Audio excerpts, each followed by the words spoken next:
Comment percevons-nous la protection sociale et la solidarité collective? C'est la question que nous nous poserons ce soir dans Libre Ensemble. Bienvenue à toutes et à tous. Libre Ensemble, Catherine Ax, Jacques Nizan.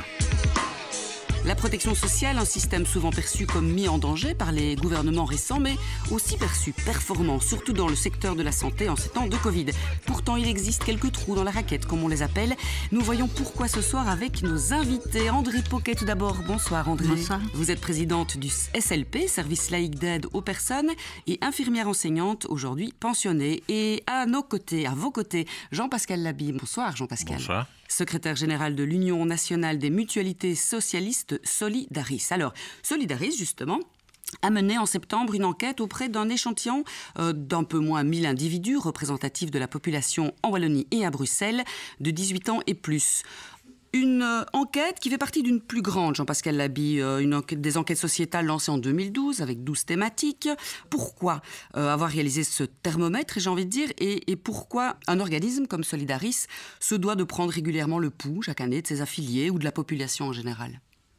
Donc on a commencé ce thermomètre en 2012. C'est le 13e thermomètre qu'on réalise. Et l'idée est vraiment de prendre le pouls de la population parce que ça nous inspire, nous, en tant que politique mutualiste, et de recommandations à faire aux autorités publiques. Donc c'est vraiment l'objectif majeur, c'est de voir ce que les gens ressentent et puis de traduire cela en recommandations et en pistes d'action. Et celui-ci est évidemment très important puisqu'il tombe aussi dans un moment de pandémie et il a mesuré ce que les gens ressentent en matière de protection, qui est quand même un des rôles fondamentaux de l'État, et également en termes de solidarité collective. Donc l'idée, c'est vraiment de prendre le pouls et puis de traduire ça en action politique. Alors, ce thermomètre, justement, a révélé plusieurs grandes tendances, on va dire, l'attachement de la population à la sécurité sociale, de manière claire, mais aussi un grand pessimisme, avec des virus qui vont s'enchaîner, avec des crises sociales, économiques, on peut bien le comprendre. C'est étonnant. Donc la Sécu est quand même tout à fait bien perçue dans un monde qui est assez mal vu par la population. Comment expliquez-vous ça ? Je pense que ce que les gens ont traduit, c'est un besoin important de protection sociale, de sécurité sociale, de soins de santé, de pension, d'allocation de pension, etc. Et en même temps, ils ont exprimé la crainte que cette protection sociale ne disparaisse avec le temps. Elle s'est affaiblie au cours du temps et la dernière législature a été importante dans le ressenti des gens. Ça a quand même été 3 milliards d'euros d'économie sur une législature avec 2 blocs. Et donc, à la fois, les gens revendiquent plus de protection, ou demandent plus de protection sociale, mais à la fois, ils ont des craintes que cette protection sociale ne soit privatisée au fil du temps et qu'ils soient de plus en plus exclus des bénéfices de cette protection sociale. Donc on a là une forme de contradiction, mais qui n'en est pas une en réalité, parce qu'elle s'est traduite pour un certain nombre de personnes par un moins de protection sociale. Et donc ça, c'est vraiment pour nous un élément majeur, que de pouvoir entendre que des gens aujourd'hui ne sont plus protégés comme ils devraient l'être, et donc de pouvoir remédier à cette absence de protection. Alors, grande défiance de la population envers les institutions, les banques, tout le système mondialisé, on va dire, mais beaucoup plus de confiance dans la proximité, son médecin, sa famille, ses proches et sa mutuelle, avec quand même, et on en viendra à André Poquet qui travaille sur le terrain, un clivage de la population, et donc les plus craintifs sont quand même ceux qui ont le moins de pouvoir économique, je dirais. C'est un autre constat du thermomètre, mais qui n'est pas nouveau, qu'on a déjà mesuré au travers des autres thermomètres ou d'une grande enquête qu'on avait menée avec la fondation Ceci n'est pas une crise, Noir, Jaune, Blues, c'est qu'on vit dans une société blessée, fragmentée, et où le nombre de personnes qui se sentent abandonnées, qui se sentent déclassées est de plus en plus important. Et on a vu ce phénomène aux États-Unis, par exemple, dernièrement, mais dans des pays européens, voisins de la Belgique également. Donc on a ce constat aussi de personnes qui se disent « mais moi, j'appartiens plus vraiment à cette société, l'État qui est censé me protéger ne me protège plus, on ne comprend pas ce que moi je vis, ce que je ressens ». Les hommes politiques sont tellement éloignés, les hommes et femmes politiques sont tellement éloignés de cela que quelque part, je ne me sens plus intégré dans cette société. Et l'autre constat, c'est de dire, alors je me réfugie dans ce qui me protège le mieux, c'est-à-dire mon cocon familial, ou en tout cas ma tribu, si je puis dire, c'est-à-dire ma famille et mes proches. Et il y a, corollairement à ça, et ça aussi on l'a mesuré au fil des thermomètres depuis 2012, une désaffiliation à l'égard des partis politiques, du monde de la finance.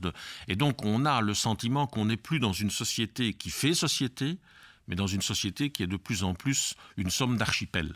Et ça, je pense que c'est extrêmement dangereux pour l'avenir de la démocratie d'ailleurs, mais aussi pour l'avenir tout simplement de nos concitoyens en termes de protection sociale. Donc c'est vraiment aussi un élément important. Et quelque part, on a alors une injonction paradoxale de personnes qui disent « je veux être plus protégé », je demande que l'État le fasse, mais je ne crois pas que l'État soit capable de le faire. Et ça, c'est extrêmement dangereux, je trouve, oui, en termes de messages politiques, puisqu'il ne faut jamais oublier, et je le répète à chaque fois que je donne un entretien, un des grands objectifs de la protection sociale, c'est aussi la cohésion sociale. Quand on met en place la protection sociale au lendemain de la Seconde Guerre mondiale, ou plus récemment au Rwanda, après le génocide, quand les Rwandais décident de mettre en place un système de protection sociale, c'est aussi pour assurer la cohésion sociale. C'est bien sûr pour que les gens bénéficient de soins de santé, puissent se soigner, bénéficient d'allocations de pension, etc. Mais le système de cohésion sociale, l'objectif de cohésion sociale est pour moi un élément majeur, surtout dans des sociétés très fragmentées comme celles que nous connaissons aujourd'hui. D'où l'intérêt de le bichonner, ou de la bichonner, notre sécurité sociale. André Poquet, c'est exactement ce que vous aviez relevé aussi, oui, vous, à la lecture de ce thermomètre, des inéquités grandes, des clivages qui ne font plus société. Oui, en effet. Ce qui m'avait vraiment frappé, c'est qu'évidemment, en pleine situation de crise que nous traversons, bien sûr, on se raccroche, on a des exigences par rapport au public. Au plus on est en situation de précarité, au plus on est en attente, bien sûr. Mais moi, ce qui m'avait frappé quand même, c'est un peu ce que Jean-Pascal Laby souligne ici, c'est que chacun se centre évidemment sur ses besoins individuels et font évidemment du repli par rapport à eux-mêmes. Il est excessivement difficile de retourner à la source et de dire au fond cette sécurité sociale, cette protection a été mise en place d'abord pour créer du commun, pour créer société. On a envie de dire qui le sait encore. Qui le sait encore. Et pratiquement, quand on lit le rapport, on voit bien que les gens ont excessivement peur de voir un détricotage de cette protection sociale au bénéfice éventuellement d'assurances privées. Que tout le monde ne pourra pas s'offrir. Qu'on ne va pas pouvoir s'offrir, toute la population certainement. On verrait à ce moment-là un réel clivage sociétal. Mais ce qui m'étonne aussi, c'est que si on analyse les chiffres, les gens qui ont le moins foi au commun sont les plus précarisés et utilisent la protection sociale exactement comme une assurance publique. Alors bien sûr, comme on en discutait avant l'émission, c'est assez intéressant de se dire, c'est quand même fort, plus de 4 personnes sur 10 ont foi en cette solidarité, mais quand on analyse le profil sociologique de ces 4-5 personnes, ce sont des gens qui sont tout à fait privilégiés au niveau formation, au niveau santé, etc.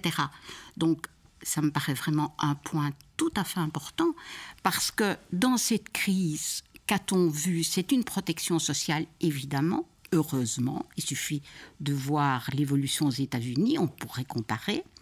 Mais cette protection sociale s'est appuyée essentiellement sur une dynamique de peur. Et là, moi, je suis vraiment de plus en plus inquiète.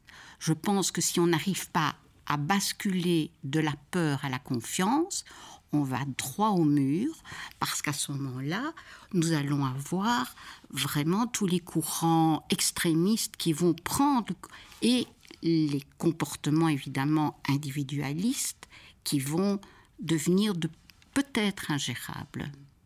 En tant que grande laïque que vous êtes, André, on sait tous que solidarité ne va pas sans liberté ou égalité. Et comment recréer, alors comment refaire sens, et je poserai la question aussi à Jean-Pascal Laby, comment justement recréer une société, une solidarité commune? Mais je pense que d'abord, c'est de passer de la peur à la confiance. Alors, Il suffit ça pas... va être le rôle de Jean Pascal et des mutualistes, alors, redonner confiance, entre autres. Peut-être, mais je dirais qu'il n'est quand même pas le seul. Pas tout seul, heureusement. Je pense qu'ensemble, il faut travailler là-dessus. En effet, sans solidarité, il n'est pas pensable de réfléchir l'égalité. Et sans égalité, pas de liberté. Et je pense que ce triangle est omniprésent. On ne peut pas les dissocier l'un de l'autre. Mais quand on parle d'égalité, je préfère parler de politique qui développe l'équité. Si on donne à chacun exactement la même chose, platement dit, nous allons continuer les clivages comme maintenant. Qu'on discute de cela au niveau de l'école, qu'on discute de cela au niveau de la santé, c'est la même chose. Alors, un des points en tant que laïque qui me paraît tout à fait important et qui pourrait, à mon avis, redonner confiance, c'est de prendre les usagers là où ils sont et de travailler avec eux dans une logique de démocratie participative où ils sont de réels usagers partenaires. Alors, on en discutait, si on regarde, bien sûr, au lendemain de cette crise, malheureusement, on réalise que ce n'est pas de même la veille, on va devoir porter un regard sur la politique de santé. Que se passe-t-il ? Bon, il y a évidemment les aberrations au niveau de la santé, mais ça fait depuis la nuit des temps qu'on détricote. On ne va pas mettre de nom, mais on connaît nos ministres qui, d'année en année, ont détricoté. Mais on a toujours eu une politique tout à fait hospitalo-centriste. Et donc, je pense qu'il est vraiment grand temps, et le thermomètre le souligne, les gens ont confiance à la première ligne. Le médecin traitant est la première personne écoutée au niveau de la santé. Redonnons force à ce médecin traitant, à des structures comme les maisons médicales, etc. Et recréons de la fluidité entre les différents niveaux de santé. Parce qu'à l'heure actuelle, je pense qu'on est toujours à analyser l'institutionnel et je préférerais qu'on se penche sur l'analyse des besoins, des problèmes de l'usager, parce que c'est le même usager qu'on a à l'hôpital, en maison médicale, etc. Donc revenir à l'usager, Jean-Pascal Labille, comme dit André Poquet, qu'en pensez-vous ? En évitant peut-être, et André l'avait pointé aussi, le paternalisme. Oui, tout à fait. Il y a un point sur lequel je veux aussi intervenir. Je vais revenir à votre question tout de suite, mais c'est la question des libertés. La pandémie a amené des restrictions de liberté, collectives et individuelles. Il faudra revenir là-dessus. C'est vraiment un élément majeur et quand on entend encore les mesures qu'on envisage de prendre, je crois qu'on doit être extrêmement attentif à reconquérir les libertés qui ont été supprimées à cause des mesures urgentes qu'il fallait prendre liées à cette pandémie. C'est aussi rendre de la confiance ? Vous pensez ça ? Alors, la clé, c'est la confiance, effectivement. La clé est la confiance. Donc, moi, je crois qu'il y a un énorme travail d'éducation permanente à faire sur la protection sociale. On envisage peut-être la mise sur pied d'une convention citoyenne liée à la santé. Mais le travail d'éducation permanente pour expliquer en quoi la protection sociale ne tombe pas du ciel et en quoi elle doit être défendue et même étendue est un élément majeur. Je crois qu'il faut repolitiser la protection sociale. Elle sert à quoi ? Elle sert à socialiser, elle sert à intégrer, elle sert à émanciper, qui est un des plus beaux mots de la langue française, et elle sert également à la cohésion sociale, comme je l'ai évoqué tout à l'heure. Donc je crois que ce travail-là, plus macro, je vais dire, macro-politique, doit être fait. Et puis alors, il y a le travail, effectivement, de terrain. Je pense que trop de décisions politiques, depuis un certain nombre d'années, ont été prises avec un seul prisme de lecture, c'est-à-dire l'aspect budgétaire. Il ne faut pas que ça coûte trop cher. Et je crois que ça doit cesser. La santé est devenue aujourd'hui une priorité et on est parti pour un temps long. Je sais que d'aucuns voudraient revenir très vite au monde d'avant, mais on est parti pour un temps long avec des problèmes liés à nos systèmes de santé.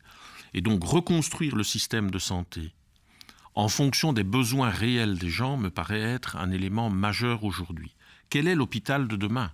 Pour faire face à des pandémies et ne plus connaître le stress qu'on a connu à la fois en termes d'accueil mais aussi du personnel soignant qui a été absolument remarquable parce que le système n'était pas prêt du tout à absorber un choc comme celui-là, mais le personnel a répondu présent.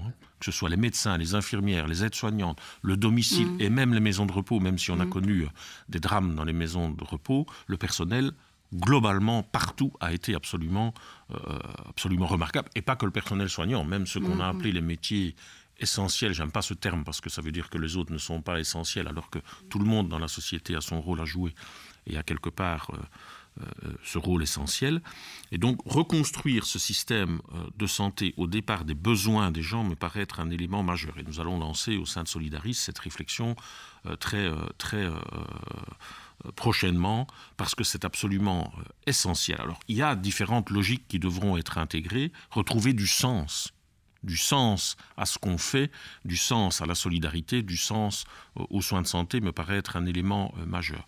Lancer un plan digital, parce qu'on est dans un schéma comme celui-là, national, ça me paraît être un élément important. Avoir une vraie réflexion sur le financement, à la fois le financement du système de santé, il y a un certain nombre de revenus qui n'y contribuent pas, ils doivent y contribuer à l'avenir, mais aussi le financement du monde hospitalier, qui est aujourd'hui inflatoire, puisque le financement des actes amène d'autres actes, et donc on sait aujourd'hui qu'il y a d'autres pistes qui devraient être explorées, et c'est ce qu'on va faire très prochainement au travers de la Médicomute, c'est-à-dire la réunion de l'ensemble des représentants des médecins et des mutualités, où on va avoir des réflexions sur le financement hospitalier, la nomenclature qui sera appliquée, les suppléments d'honoraires, enfin tout ça qui vise à mieux protéger l'ensemble de nos concitoyens, que ce soit dans le monde hospitalier, que ce soit au domicile. Le domicile a son avenir devant lui, ça va croître encore en termes d'organisation de domicile. Et puis ce troisième élément que sont les maisons de repos, sur lequel on doit avoir une vraie réflexion sur le vieillissement et ces personnes qui sont dans ces maisons de repos pour encore mieux les aider. Et alors je rejoins ce qu'André a dit tout à l'heure, la centralité de la première ligne. Que ce soit les médecins généralistes, les maisons médicales, les infirmières à domicile, les aides familiales qui ont joué un rôle majeur dans cette pandémie, on doit construire au travers de la centralité de la première ligne et passer d'un système de santé qui est bien trop curatif à un système de santé beaucoup plus préventif, c'est-à-dire en agissant en amont, avant que le problème ne se pose, et si on peut éviter le problème, ce sera bénéfique pour tout le monde. Je voudrais revenir aussi un petit peu sur André Poquet. Non, je voulais aller un peu dans ce que vous veniez d'échanger maintenant. Bien sûr, le concept de liberté, le concept de la santé. C'est vrai que quand on parle santé, on a tendance à voir les hôpitaux et le curatif. Et puis, il ne faut pas oublier, simplement au niveau des frais de santé, 75% de nos coûts, c'est la prise en charge de pathologies chroniques.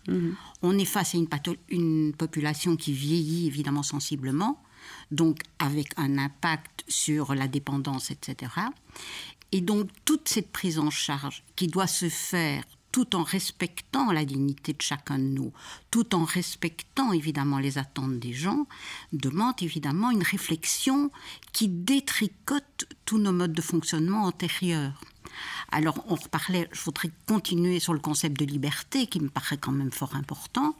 Si on lit le thermomètre, et ça ne m'étonne absolument pas quand on discute avec les gens ne connaissent pas leurs droits. J'allais y venir. Vous parlez d'éducation permanente. Comment aller chercher les gens qui disparaissent un peu des radars de la sécurité sociale, qui ne la connaissent pas, donc qui ne connaissent pas leurs droits et qui n'y ont pas recours. On est dans un cercle vicieux, c'est ce que je te disais encore hier.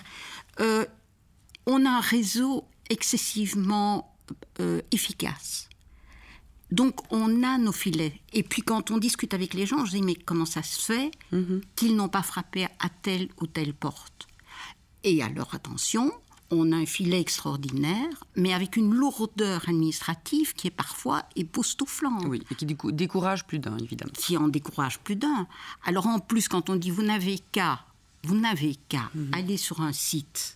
Oui, mais quand on voit la population qui n'est pas équipée, qui n'est pas éduquée à ce type d'informatisation de la société, il suffit de voir combien plusieurs de nous, j'en suis un très bel exemple d'ailleurs, on est tout à fait paumés avec nos réunions en Zoom, etc., auxquelles on a dû s'adapter comme ça d'un coup de baguette magique.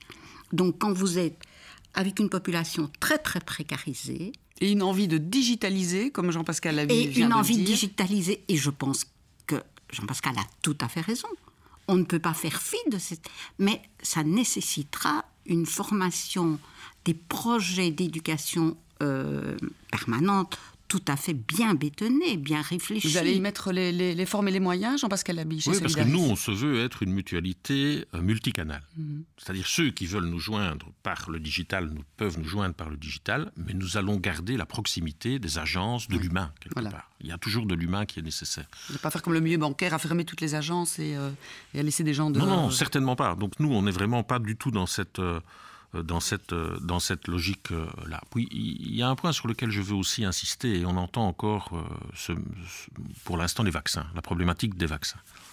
J'espère qu'on va quand même avoir l'intelligence, après avoir connu en mars-avril la course aux masques, au matériel de protection, maintenant c'est la course aux vaccins, qu'on va quand même avoir l'intelligence, et j'entendais ce matin que le plan de Frank van den Broek le prévoit, de se dire qu'on ne doit pas être dépendant d'autres continents ou d'éléments extérieurs quand on a vraiment des questions de santé publique. C'est la vie des gens ici dont on parle. C'est pas d'un jouet c'est vraiment d'un élément majeur qu'on va avoir quand même l'intelligence de rapatrier des productions sur notre territoire, ou en tout cas sur le territoire de l'Union européenne qui a un rôle important sur ce plan-là. Que la logique du zéro stock, on a vu ce que ça donnait, c'est-à-dire des morts. Mais non, des morts, il faut appeler un chat un chat. Ça a amené des morts, que toutes ces logiques qui sont néolibérales, ultra-capitalistes, doivent être mises aujourd'hui en question. Ça me paraît être un élément extrêmement important. Et quand j'évoque ça, je veux un peu évoquer aussi le rôle de l'État. On est au XXIe siècle, on n'est plus dans un État tel qu'ils ont été construits au lendemain de la Seconde Guerre mondiale, et je pense que l'État aujourd'hui a 3 rôles majeurs importants à remplir.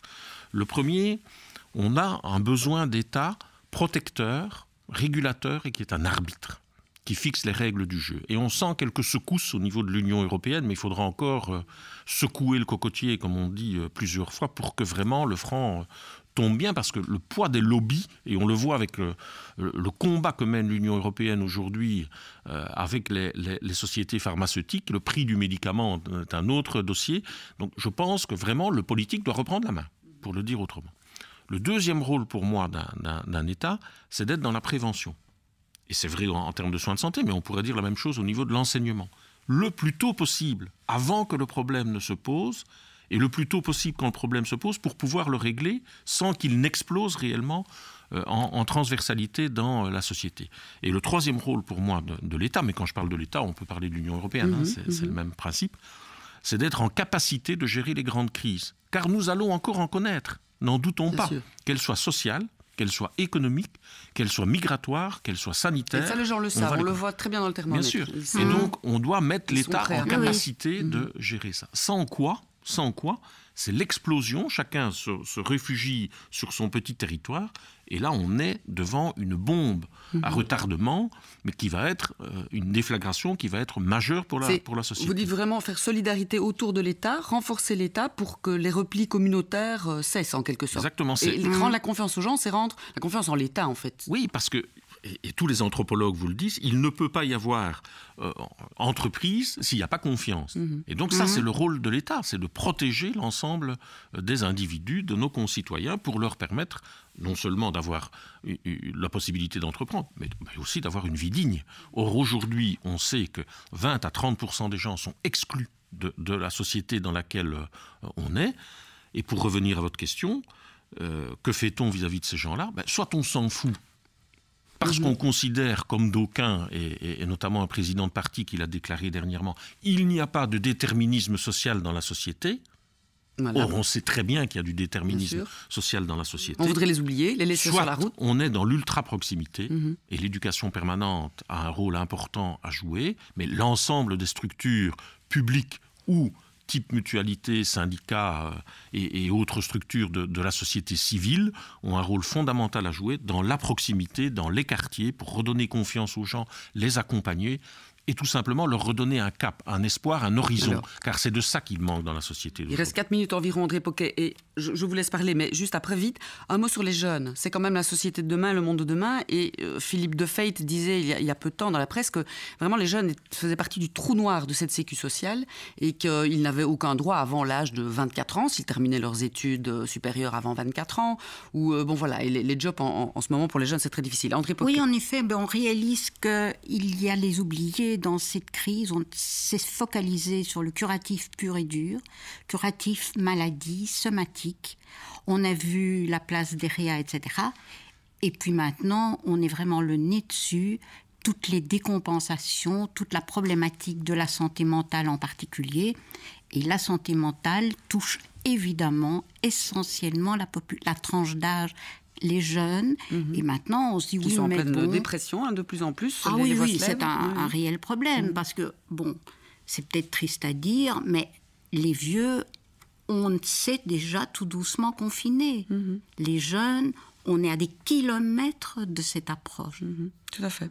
Et le concept du temps est un concept très différent. Quand vous avez 18 ans et que vous avez encore toute votre vie, ce n'est pas la même chose que quand vous avez mon âge et que vous avez déjà fait un bon bout de chemin. Rentre de l'espoir et de la confiance en l'État auprès des jeunes. Comment ça pourrait se passer, Jean-Pascal Haby, quand à 18 ans on a perdu son job étudiant, ou on est en concurrence, on fait ses études, mais on doit payer ses études, on est en concurrence avec un jeune qui travaille, qui est déjà dans le monde du travail et pas aux études, et qu'on entre en concurrence sur des jobs qui vont manquer, et qu'on n'a pas droit à la sécurité sociale si on habite toujours chez ses parents. Enfin, comment faire pour aider, donner un coup de pouce à ces jeunes-là dans les prochains mois et années ? C'est leur assurer une protection sociale à tous les moments de la vie. C'est-à-dire quand ils ont 18 ans, quand ils ont 20 ans, quand ils décrochent, quand ils commencent à travailler et qu'ils sont dans des boulots précaires, mal payés. On le sait bien parce qu'on a bassiné tout un temps job, mais quel job Avec ces jobs-là, on ne peut pas vivre. Donc voilà, moi je suis effaré de voir le taux de recours à la prostitution aujourd'hui des jeunes. C'est vrai. Dans les universités parce qu'ils ont perdu leur boulot, etc. Or, c'est quelque chose qu'on ne veut pas voir. Non. C'est vrai, on n'en parle pas beaucoup. Caché sous cinq, je ne saurais voir. Comme on dit, mais franchement, c'est quelque chose d'effarant. Donc je pense que travailler sur les différents moments de la vie d'un jeune de 16 ans, parce qu'il y en a qui décrochent à ce moment-là ou qui veulent travailler déjà à ce moment-là, 18 ans, 20 ans, jusqu'à 24, 25, et de savoir de quoi ils ont réellement besoin et les protéger, notamment par des allocations d'insertion qu'on doit peut-être réactiver ou d'autres éléments majeurs. Même s'ils sont toujours chez leurs parents, parce qu'il y a des parents qui ne peuvent pas non plus venir aux besoins Exactement. Non, parce que revenons au rôle fondamental de la protection sociale, c'est d'émanciper. Donc il faut les aider à s'émanciper. Il y a des parents qui ne peuvent pas. C'est difficile pour un jeune de 18 ans de demander 20 €. On sait que les fatalités sociales se reproduisent aussi. L'ascenseur social ne fonctionne pas partout, loin s'en faut. Et donc, c'est vraiment de voir à quel moment ils ont besoin soit d'une allocation financière, soit d'un chemin, d'un parcours qui leur permet d'avoir un job, mais surtout aussi, c'est de travailler sur la qualité des jobs. Je pense que quand vous avez un travail, vous intégrez dans la société, mais il faut que ce travail vous permette d'avoir une vie digne, de payer votre loyer, etc., et d'avoir une vie, un foyer, des enfants, etc. C'est tout cela sur le quoi il faut travailler aujourd'hui, c'est redonner du pouvoir d'achat à ces jeunes, mais du pouvoir d'achat social, d'émancipation, je veux dire. C'est pas que pour aller consommer. C'est vraiment majeur que de remplir les trous de la raquette, comme vous l'évoquiez tout au début de l'interview. Très bien. André Poquet, le mot de la fin, il nous reste 30 secondes. Le mot de la fin, c'est peut-être difficile, mais concrètement, rapide phrase de c'est fin. Justement une réflexion sur l'individualisation des droits qui me paraît vraiment important et peut-être une manière de répondre. J'en ai un peu marre d'entendre, mais les jeunes n'ont qu'à demander aux parents, mais les parents sont en crise. Chacun doit, de manière autonome, pouvoir se prendre en charge en décence, en dignité, etc. Et j'en ai vraiment marre de cette image d'Épinal, de papa, maman et 2 enfants, que ça soit pour penser nos bulles, etc. Franchement, je ne suis pas dans... Voilà, ce sera le mot de la fin, excédé d'André Poquet. Le mot excédé d'André Poquet. Pour ouvrir vers un avenir. Merci à tous les deux. Cette émission se termine. Malheureusement, on se donne rendez-vous l'an prochain pour le prochain thermomètre. Jean-Pascal Haby, André Poquet. Merci à tous d'avoir été à notre écoute. On vous souhaite une bonne soirée. On se donne rendez-vous samedi prochain pour un autre rendez-vous avec la laïcité. À très bientôt. Au revoir.